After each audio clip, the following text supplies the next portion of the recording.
Tak tu som objavil nedaleko Mesačnej lúky takéto prepadlisko s jaskyňou. Už som tu išiel neraz, ale ešte som si to tu nikdy nevšimol.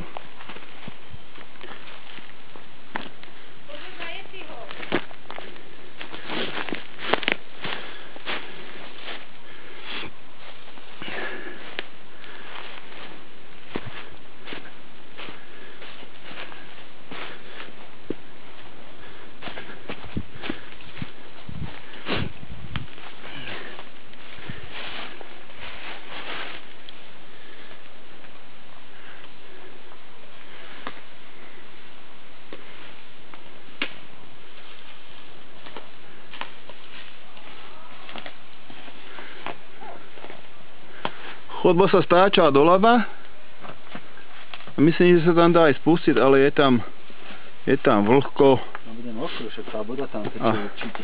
Títo stromy, akože, čo sú tam spustené, sú dosť vlhké, slízke, takže potom by sa asi ťažko potom dostávalo hore.